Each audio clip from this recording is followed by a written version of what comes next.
Salutations, everyone. I am Obsidian Vale, and welcome back to my channel. Today I'm going to be talking about the true dark side of fairy tales.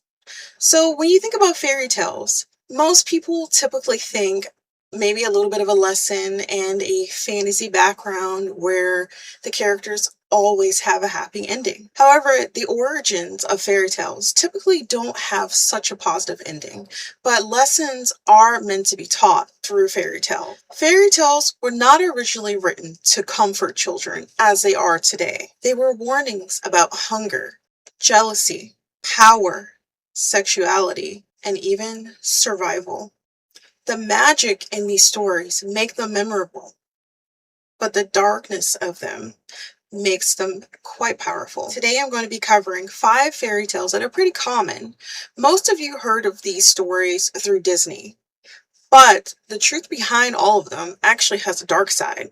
The first fairy tale that I will be covering is Peter Pan. Peter Pan sounds like a celebration of childhood, but the original story is far less sweet. In J.M. Barrie's novel Peter and Wendy, Peter isn't simply playful.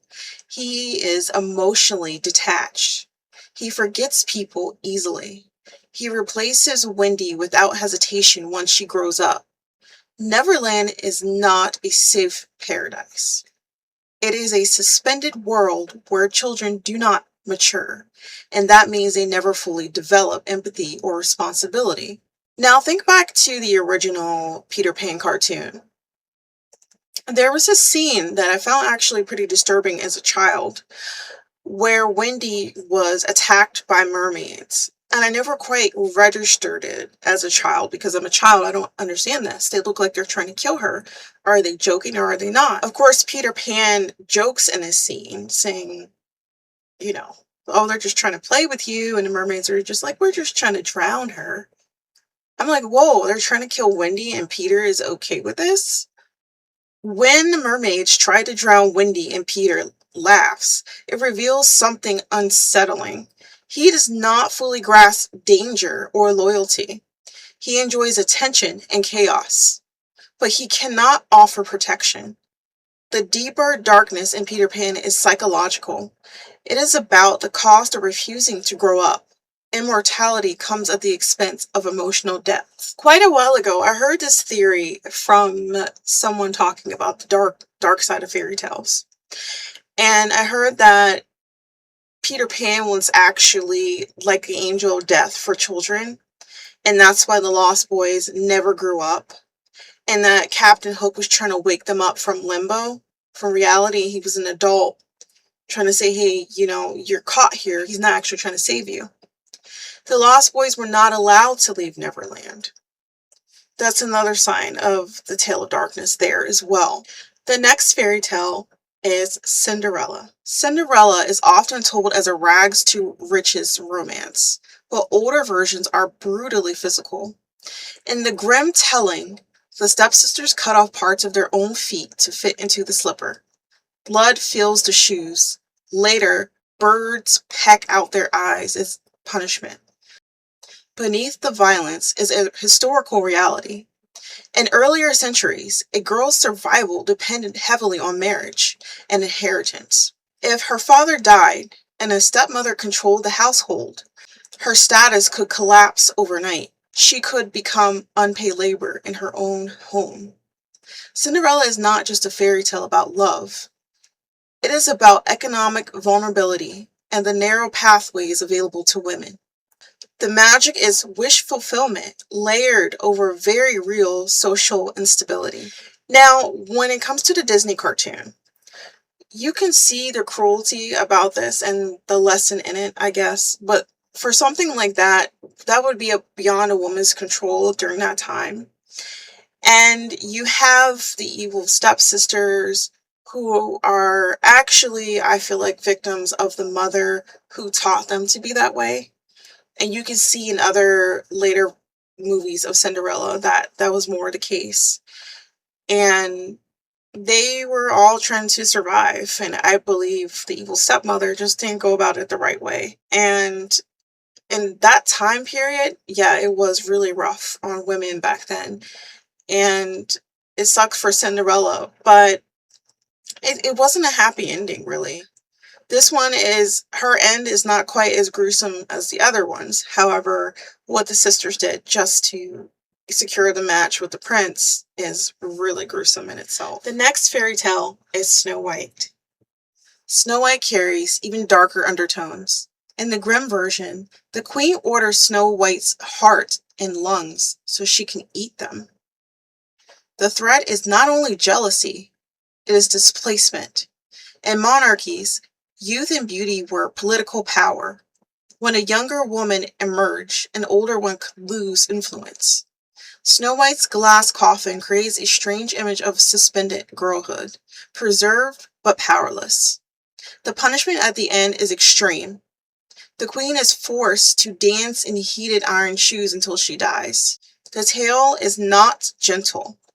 It reflects a world where order is restored through harsh justice and public spectacle. I've seen so many different versions of Snow White. I do enjoy the story, and they all take a little bit more of a dark twist. But the cannibalism is something that is fairly new to me with this one.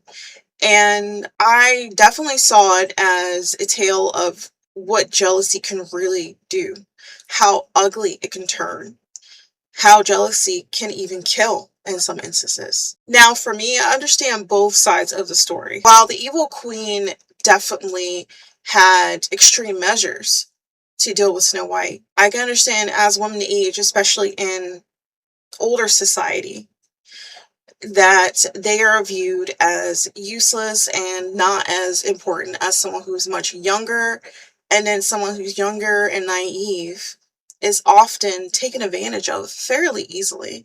And I do believe that Snow White definitely covers that, though I do prefer the darker version of that.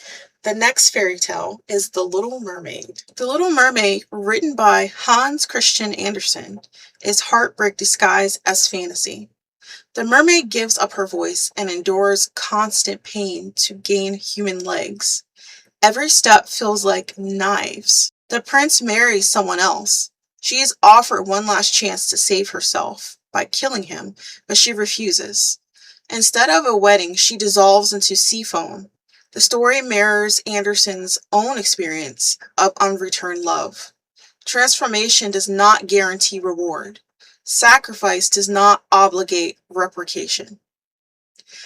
The end is spiritual rather than romantic.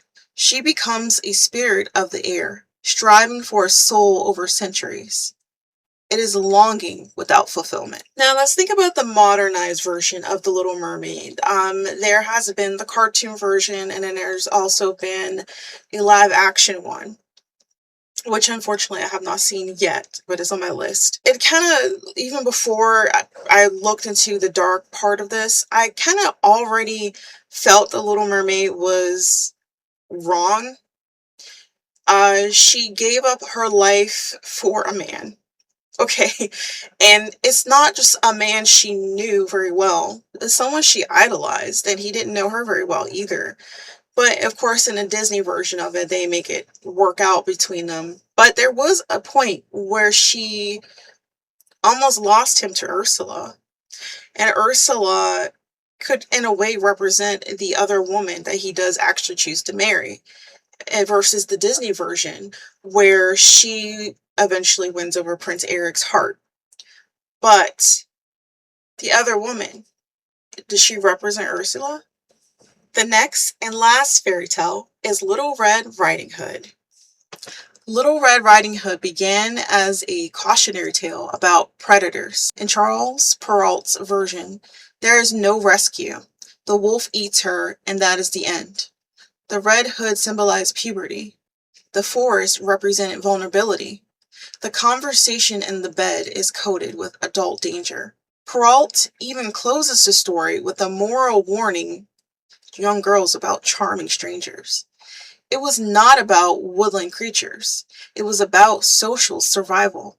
the wolf was a metaphor for men who exploit innocence. Now, I do enjoy Red Riding Hood. I have seen different versions of it, more adult versions of it. And I do think that this theme carries through all of those versions, and this tale is still a very good cautionary tale for today. I feel like there are many people out there who are wolves in sheep's clothing, and it's very good for young women and young men, or just anyone vulnerable in general, to be careful who you put your trust in. Now, in the original version, he eats the grandma when Little Red Riding Hood comes there. She discovers this and that he's pretending to be the grandma.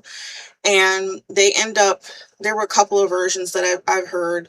There was like a hunter who filled his belly up with stones and he drowned at the bottom of the well where he got chased off. I mean, there's several retellings of the Little Red Riding Hood, but it's still basically the same. So these are the top 5 fairy tales. I'm willing to talk about more fairy tales if you guys are interested.